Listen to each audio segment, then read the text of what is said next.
اللہ اللہ اللہ اللہ اللہ اللہ اللہ اللہ۔ السلام علیکم ناظرین، آپ سبھی کا استقبال کرتے ہیں تازہ ٹی وی کی خاص پیشکش ماہ رمضان میں، اور ماہ رمضان میں اس سال ہم پیش کر رہے ہیں خلاصہ قرآن، جسے آپ کے سامنے رکھ رہے ہیں جناب ڈاکٹر صبا اسماعیل صاحب، جو کہ حافظ، قاری، عالم ہیں، اور انہوں نے عربی میں پی ایچ ڈی بھی کر رکھی ہے۔ ماشاءاللہ ان کا ایک لمبا انوبھو ہے، لمبا ایکسپیرینس ہے، 20 سالوں سے انہوں نے خلاصہ قرآن یا قرآن کے اوپر جو تبصرہ ہوتا ہے وہ لکھا ہے۔ انہوں نے 1100 سے زیادہ مضامین الگ الگ اخباروں میں ان کے چھپ چکے ہیں۔ اس سال ہمیں اور آپ کو بھی ان سے فیضیاب ہونے کا موقع مل رہا ہے، ان کی باتوں سے ہم قرآن کو سمجھ پا رہے ہیں۔ ڈاکٹر صاحب، سب سے پہلے آپ کا بہت بہت استقبال کرتے ہیں۔ السلام علیکم ناظرین، آج 17 رمضان المبارک ہے۔ انشاءاللہ ہم قرآن مجید کے 17ویں پارے کا خلاصہ آپ کے سامنے پیش کرنے کی کوشش کریں گے۔ اس 17ویں پارے میں 2 صورتیں ہیں، سورۃ الانبیاء اور سورہ حج۔ اللہ تبارک و تعالی نے اس کے آغاز میں فرمایا ہے کہ قیامت کا وقت قریب آ چکا ہے اور لوگ غفلت میں پڑے ہوئے ہیں، ان کو اپنے اعمال کی طرف توجہ دینی چاہیے اور اچھے کام کرنے چاہیے، اور اگر کوئی اچھی بات ان کو معلوم نہ ہو تو جن کو پتہ ہے، جو علم والے ہیں، ان سے معلوم کرنا چاہیے۔ اللہ تبارک و تعالیٰ نے جن کو اپنی کتاب کا علم دیا ہے ان کو ان سے جا کر معلومات حاصل کرنی چاہیے۔ اللہ تبارک و تعالیٰ نے دنیا کی حقیقت بیان فرمائی ہے اس 17ویں پارے میں کہ تم کائنات پہ غور کر کے دیکھو، اللہ تعالیٰ نے کوئی بھی چیز کو بیکار نہیں بنایا ہے۔ یہ کھیل تماشے کے لیے دنیا کو نہیں بنایا گیا۔ اگر اللہ کو کھیل ہی مقصود ہوتا تو کسی اور چیز سے کر لیتا، انسانوں کو اس کے لیے پیدا کرنے کی کیا ضرورت تھی؟ اللہ تعالیٰ نے انسانوں کی دنیا کو کتنی خوبصورتی کے ساتھ سجایا ہے، آسمان اور ستارے اور زمین اور یہ پوری کائنات جس کو ہم دیکھتے ہیں، اللہ تبارک و تعالیٰ نے اس کا ذکر فرمایا ہے کہ اس کو کس طرح اس نے بنایا اور اس کی کیا تفصیلات ہیں، وہ اللہ تبارک و تعالیٰ نے اس میں کھول کھول کے بیان فرمائی ہیں۔ حضرت ابراہیم علیہ السلام کا واقعہ بیان فرمایا ہے، ان کی جوانی کا، جب لوگوں نے ان کو آگ میں ڈالا، اللہ تبارک و تعالیٰ نے اس آگ کو ان کے لیے سلامتی بنایا اور ٹھنڈا کیا۔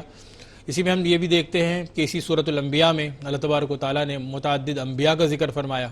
حضرت داؤد کا اور حضرت سلیمان کا ذکر فرمایا، اور اللہ تبارک و تعالیٰ نے ان کو جو بہت ساری فضیلتیں عطا فرمائی تھیں، جو معجزات دیے تھے، جو ان کو خصوصی اللہ تبارک و تعالیٰ نے ان پر کرم کیا، اس کا ذکر فرمایا ہے۔ حضرت ایوب علیہ السلام کا بھی ذکر ہے اس پارے میں۔ اللہ تبارک و تعالیٰ نے حضرت ایوب کو آزمایا، ان کا صبر یقیناً قابل تعریف ہے اور سارے لوگ جانتے ہیں، بہت مشہور ہے صبر ایوب۔ اس کا ذکر اس کے اندر ہم کو ملتا ہے کہ اللہ تبارک و تعالیٰ نے جب ان کو آزمایا تو انہوں نے کس طرح صبر کا مظاہرہ کیا۔ حضرت اسماعیل کا، حضرت ادریس کا، حضرت ذوالکفل کا اس سورہ میں ذکر ہے۔ اسی کے ساتھ ہم دیکھتے ہیں حضرت یونس علیہ السلام کا ذکر ہے، جب اللہ تبارک و تعالیٰ نے ان کو مچھلی کے پیٹ کی تاریکیوں میں ڈال دیا تھا، وہاں سے جب انہوں نے خدا کو آواز دی اور اللہ نے ان کی آواز سنی، اس کا ذکر ہے۔ پھر اسی سورہ انبیاء کے اخیر میں ہم دیکھتے ہیں اللہ تعالیٰ نے جنت اور جہنم کا ایک ذکر فرمایا ہے اور بتایا ہے کہ جنت میں جانے والے جو لوگ ہیں، جو اللہ کے نیک بندے ہیں، وہ کس طرح قیامت کے دن قیامت کی ہولناکیوں سے محفوظ رہیں گے۔ اور اسی صورت کے اخیر میں یہ بھی دیکھتے ہیں کہ اللہ تبارک و تعالیٰ نے اپنے نبی پاک صلی اللہ علیہ وسلم کے بارے میں بیان فرمایا کہ اللہ تعالیٰ نے ان کو رحمت بنایا ہے تمام جہانوں کے لیے۔ یہ ہم دیکھتے ہیں سورۃ الانبیاء میں۔ اور پھر سورۃ الحج ہے جو خود نصف پارہ ہے، اخیر کا 17واں پارہ یہ سورۃ الحج کا حصہ ہے۔ اس میں اللہ تبارک و تعالیٰ نے پہلے انسانوں کو قیامت سے ڈرایا ہے اور اس کی ہولناکی کا ذکر کیا ہے، اور کہا ہے کہ وہ اتنا ہولناک ہے کہ اس دن جو دودھ پلانے والی عورتیں ہوں گی وہ اپنے بچے کو بھول جائیں گی، اور لوگ اس وقت نشے کی حالت میں دکھائی دیں گے، حالانکہ ان کو کوئی نشہ نہیں ہوگا، لیکن اللہ کی پکڑ بہت سخت ہوگی۔ تو اس منظر کو ذکر کیا ہے۔ پھر مردوں کو قبر سے کس طرح نکالا جائے گا، اس کا ذکر کیا ہے۔ پھر کچھ ایسے لوگوں کا بھی ذکر کیا ہے جو اللہ کی عبادت کرتے وقت دنیا کا نفع دیکھتے ہیں، اگر ان کو دنیا کا نفع حاصل ہوتا ہے تو وہ خدا کی عبادت کرتے ہیں ورنہ اس کو چھوڑ دیتے ہیں۔ پھر اللہ تعالیٰ نے اسی صورت میں حج کا ذکر فرمایا ہے۔ اللہ تعالیٰ نے ابراہیم علیہ السلام کو حکم دیا کہ وہ اللہ کا گھر بنائیں۔ جب انہوں نے بنا لیا تو اللہ تعالیٰ نے ان کو حکم دیا کہ وہ حج کا اعلان کریں، حج کی منادی کریں اور لوگوں کو بلائیں اور حج کا طریقہ سکھایا ہے، قربانی کی تفصیل بتائی ہے، اس کی گوشت کا کیا استعمال ہو اور کس طرح ہو، اللہ تبارک و تعالیٰ نے اس کا ذکر فرمایا ہے۔ اور پھر اللہ تبارک و تعالیٰ نے یہ بھی فرمایا ہے کہ جو لوگ ہدایت نہیں حاصل کرتے ہیں تو اس کی وجہ کیا ہوتی ہے، اور جن قوموں نے رسولوں کی تکذیب کی ہے اس کا بھی سرسری ذکر یہاں پر آیا ہے کہ اللہ تعالیٰ نے ان کو کس طرح سے سزا دی ہے۔ اور اخیر میں اللہ تبارک و تعالیٰ نے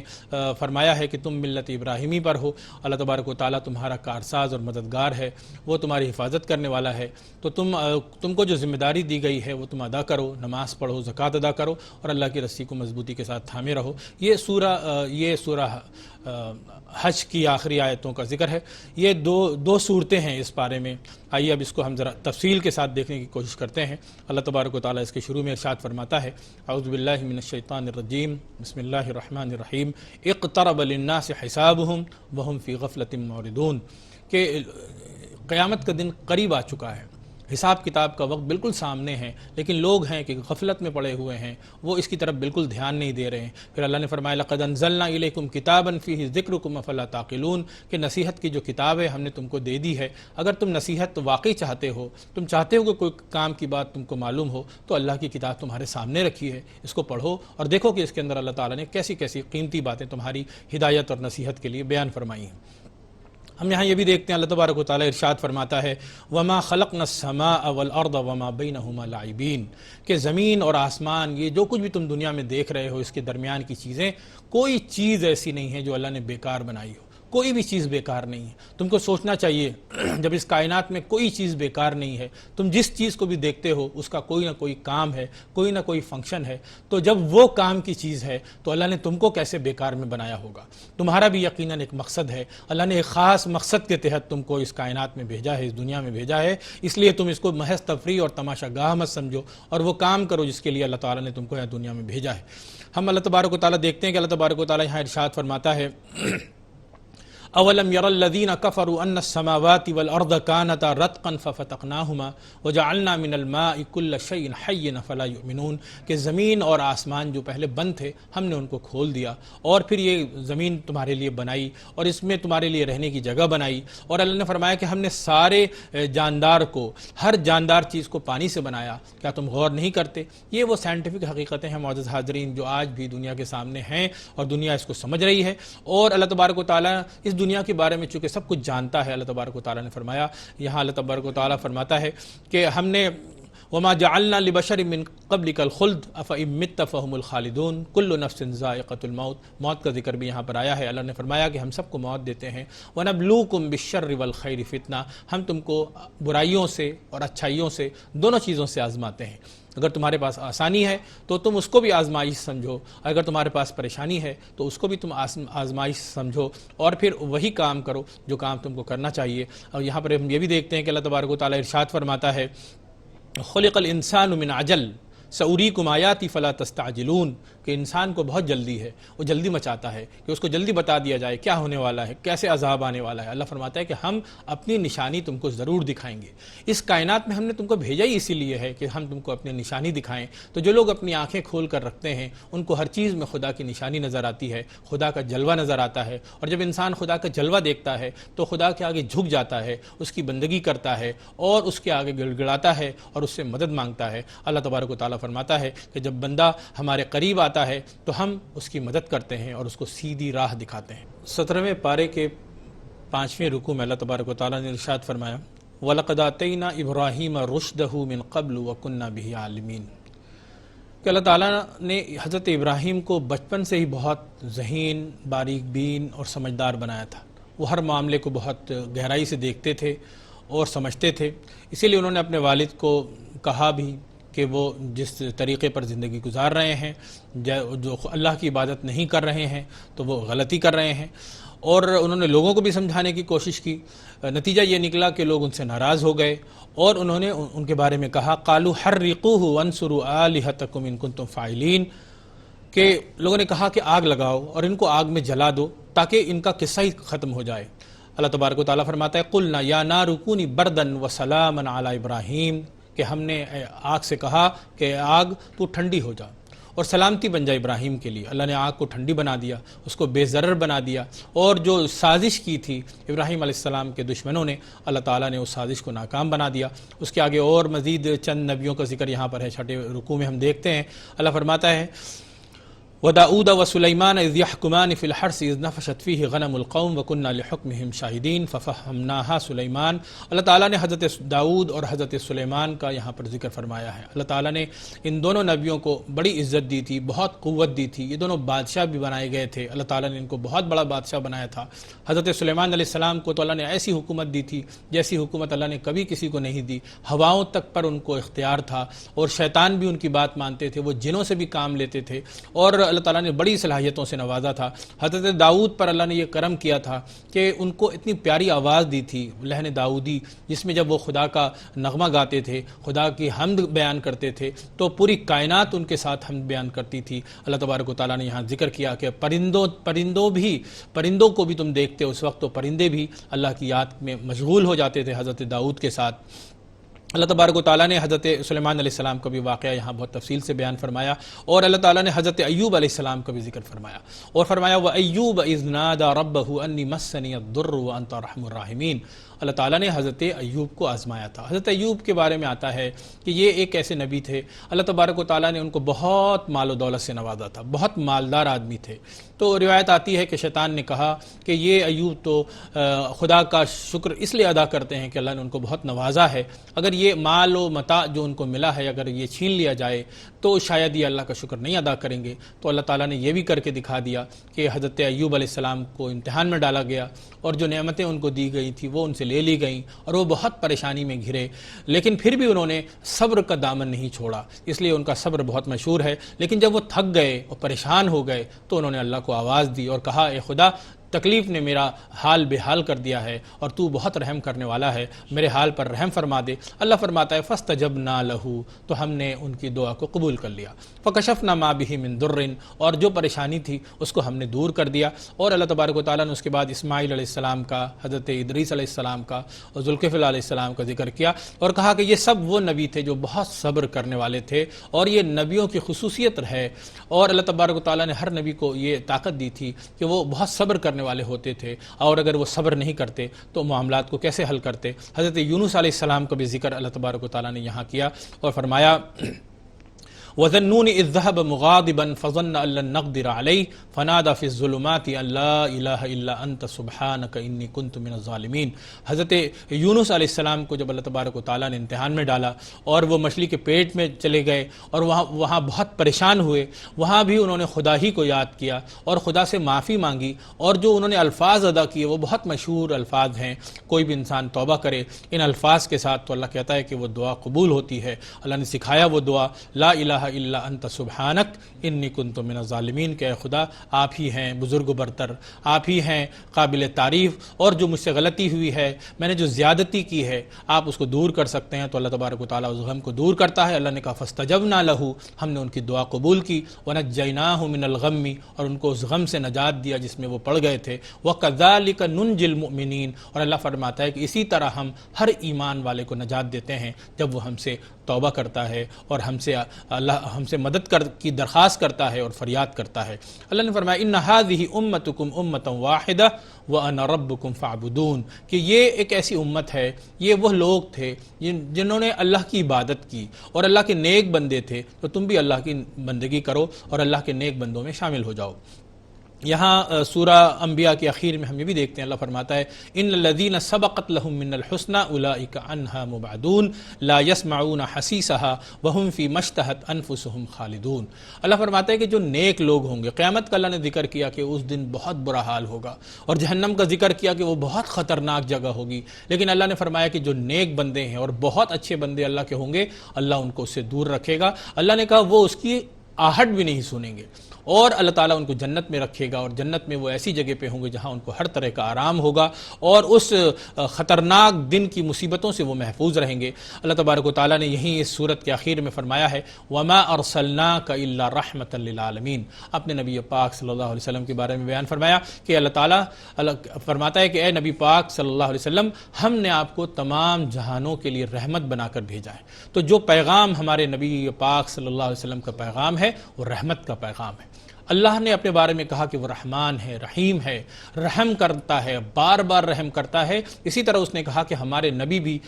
رحمت والے نبی ہیں، ان کے پاس جو میسج ہے وہ پیس کا میسج ہے، وہ مرسی کا میسج ہے، وہ رحمت کا میسج ہے، دنیا والوں کے لیے اس میں اچھائی کا پیغام ہے، محبت کا پیغام ہے۔ اللہ تبارک و تعالیٰ نے اس پیغام کے ساتھ اپنے نبی کو بھیجا تھا۔ ہم لوگوں کو بھی چاہیے کہ ہم اللہ کے نبی صلی اللہ علیہ وسلم کا جو رحمت والا پیغام ہے اس کو سمجھیں اور دوسروں تک بھی پہنچائیں، تاکہ یہ دنیا جو پریشانیوں کی آماج گاہ بنی ہوئی ہے یہ رحمتوں کے ساتھ جڑ جائے، یہ رحمتوں سے بھر جائے۔ اللہ تبارک و تعالیٰ کی رحمت ہر جگہ نازل ہو۔ اللہ تبارک و تعالیٰ سے اس رحمت والے مہینے میں ہم سب یہی دعا کرتے ہیں کہ اللہ تعالیٰ پوری دنیا میں امن و امان قائم کر دے، ہر طرح کی بیماریوں کو ختم کر دے، جس مصیبت میں ہم گرفتار ہیں اس مصیبت سے ہم کو آزادی مل جائے اور اللہ کی رحمت ہم سب پر خوب خوب نازل ہو۔ بسم اللہ الرحمن الرحیم۔ یا ایہا الناس اتقوا ربکم ان زلزلۃ الساعۃ شیء عظیم یوم ترونها تذہل کل مرضعۃ عما ارضعت وتضع کل ذات حمل حملها وترى الناس سکارى وما هم بسکارى ولکن عذاب اللہ شدید۔ معزز ناظرین، یہ 17ویں پارے کا 8واں رکوع ہے۔ یہاں سے سورہ حج شروع ہوتا ہے۔ اللہ تبارک و تعالیٰ نے اس کے آغاز میں بالکل بیان فرمایا ہے کہ اے انسانوں، اللہ سے ڈرو، اللہ کا تقوی اختیار کرو، اللہ کا حکم مانو، کیونکہ قیامت تو آنے والی ہے اور آ کر رہے گی، اور وہ بہت بھیانک دن ہے۔ وہ زلزلہ جو قیامت کا زلزلہ ہے، جب سب کچھ ہلا دیا جائے گا، وہ بہت خطرناک مرحلہ ہوگا۔ جب سور پھونکا جائے گا تو لوگ ایسے بے حال ہوں گے۔ اللہ نے اس کا ایک منظر یہاں پر سامنے رکھا ہے ہمارے۔ اللہ فرماتا ہے یوم ترونہا تذہل کل مرضعۃ عما ارضعت۔ ایک عورت جو اپنے بچے سے پیار کرتی ہے، جو اپنے دودھ پیتے بچے کو کسی حال میں نہیں چھوڑتی ہے، جب سور پھونکا جائے گا تو وہ بھی اپنے دودھ پینے والے بچے کو چھوڑ کر بھاگ کھڑی ہوگی۔ بہت ہی بھیانک منظر ہوگا۔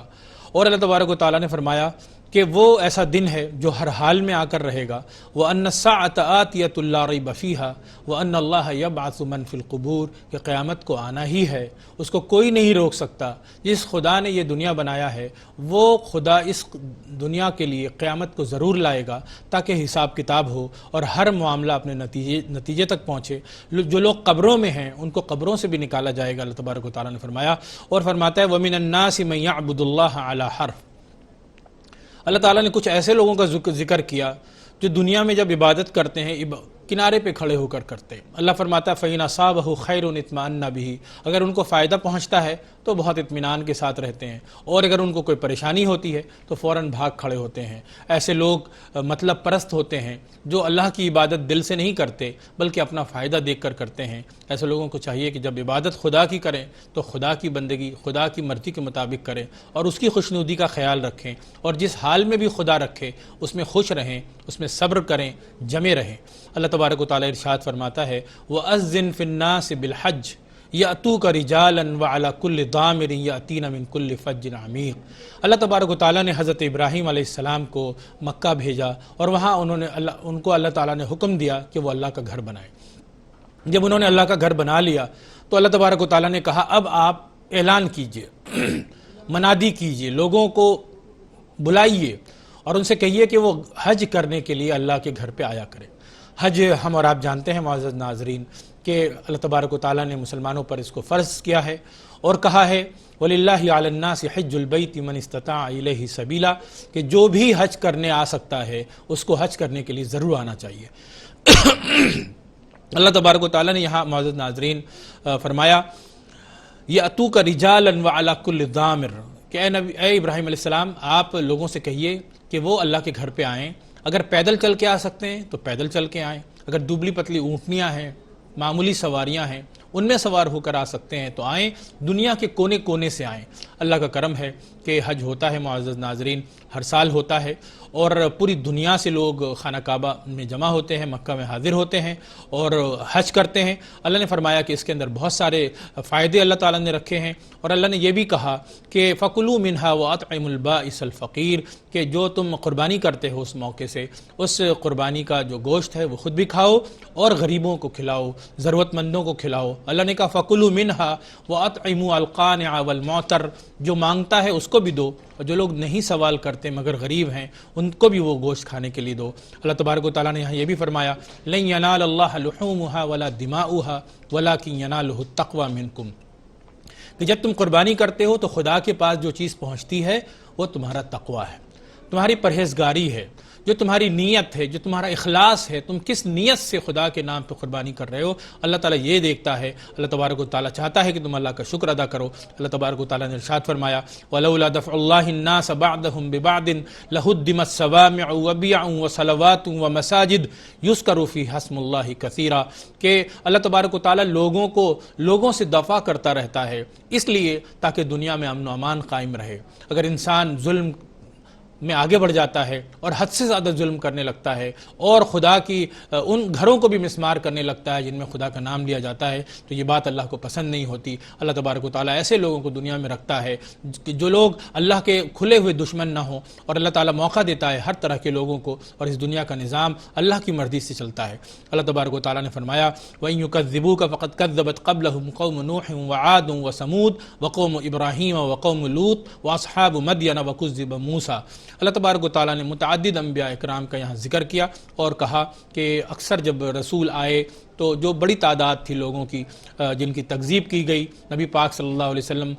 کو اللہ تعالیٰ نے یہاں بشارت دی ہے کہ ان کو پریشان ہونے کی ضرورت نہیں ہے۔ اللہ تبارک و تعالیٰ ان کا کام دیکھ رہا ہے، اور جو مشن اللہ تبارک و تعالیٰ نے ان کے حوالے کیا ہے وہ خدا کا مشن ہے،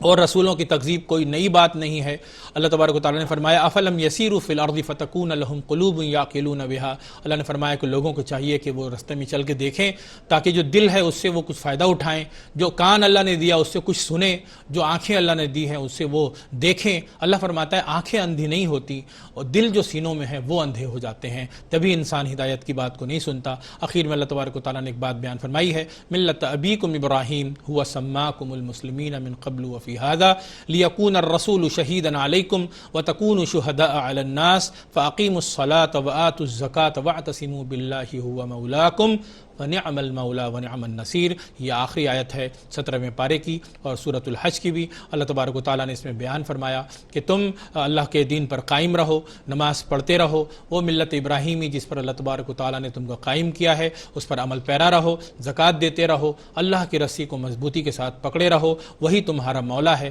فنعم المولا ونعم النصیر، اللہ سے بہترین کارساز اور اللہ سے بہترین مددگار کون ہو سکتا ہے؟